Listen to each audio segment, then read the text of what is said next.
ഒരു വിചിത്ര വിവാഹത്തിന്റെ കഥ. ഒസിനിയോ ലുക്കു. ലോകത്ത് അവിസ്മരണീയമായ സംഭവങ്ങൾ ഒട്ടേറെ കണ്ടിട്ടുണ്ട്. എന്നാൽ ചില കഥകൾ അതിലുമപ്പുറം പോകും. അതിലൊന്നാണ് ഒസിനിയോ ലുക്കു എന്ന ബോഡി ബിൽഡറും അഭിനേതാവുമായ കസാഖിസ്ഥാനുകാരന്റെ കഥ. 2020-ലാണ് ലുക്കു തന്റെ ജീവിതത്തിലെ ഏറ്റവും അപൂർവമായ തീരുമാനങ്ങളിലൊന്ന് എടുത്തത്. ഒരു മനുഷ്യനെ അല്ല, മറിച്ച് ഒരു ഡോളിനെയാണ് വിവാഹം കഴിച്ചത്. ഒരു ഡോളിനോട് പ്രണയപ്പെട്ട ഒരു മനുഷ്യൻ. ലുക്കു വിവാഹം കഴിച്ച ലൈഫ് സൈസ്ഡ് ഡോളിന് മാർഗോ എന്നായിരുന്നു പേര്. ഒരു സാധാരണ വിവാഹം പോലെ തന്നെയാണ് ലുക്കുവിന്റെയും മാർഗോയുടെയും വിവാഹം നടന്നത്. വധുവിനായി വെഡ്ഡിംഗ് ഗൗണും ആഘോഷങ്ങളും പാർട്ടിയും. ലുക്കു പറയുന്നത് മാർഗോ അദ്ദേഹത്തിനൊരു യഥാർത്ഥ ജീവിത പങ്കാളിയാണെന്നാണ്.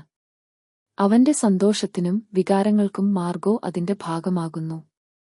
ഞാൻ അവളെ സ്നേഹിക്കുന്നു. അവൾ എന്റെ മനസ്സിലേക്കും ഹൃദയത്തിലേക്കും ഇഴുകിച്ചേർന്നിരിക്കുന്നു. ലുക്കു തന്റെ വിവാഹത്തെക്കുറിച്ച് പറഞ്ഞത് ഇങ്ങനെയാണ്: വിവാഹമോചനവും പുതിയ ബന്ധങ്ങളും. എന്നാൽ ഈ വിവാഹം അധികകാലം നീണ്ടുനിന്നില്ല. കുറച്ചു മാസങ്ങൾക്ക് ശേഷം ലുക്കു മാർഗോയുമായി വിവാഹമോചനം നേടി. ശേഷം അവൻ മറ്റൊരു ഡോളിനെയും, ലൂണ, അതിനുശേഷം മറ്റൊരാളെയും, ലോള, വിവാഹം കഴിച്ചു. അതിനു പുറമേ അവൻ ഒരു മെറ്റൽ ആഷ്ട്രയോടും സ്നേഹം തോന്നിയതായും വെളിപ്പെടുത്തി. ലോകം അതിശയിച്ച കഥ. ലുക്കുവിന്റെ കഥ കേട്ടവർ ഇതിനെ കലാരൂപമാണോ, മാനസിക പ്രശ്നമാണോ, അതോ വെറും വ്യത്യസ്ത ലൈംഗിക താൽപര്യമോ എന്ന ചോദ്യവുമായി ചർച്ച ചെയ്യുകയാണ്. ചിലർ പറയുന്നു, ഓരോരുത്തർക്കും തങ്ങളുടെ ജീവിതം സ്വന്തം രീതിയിൽ ജീവിക്കാനുള്ള അവകാശമുണ്ട്.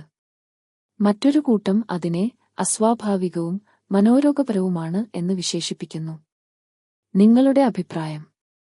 ഒരു മനുഷ്യൻ ഒരു ഡോളിനെ സ്നേഹിക്കുകയും വിവാഹം കഴിക്കുകയും വേർപിരിയുകയും ചെയ്യുന്നത് സ്വീകാര്യമാണോ? അതോ ഇത് ഒരു അനോചിതമായ പ്രവണതയാണോ? കമന്റിൽ നിങ്ങളുടെ അഭിപ്രായം പറയൂ.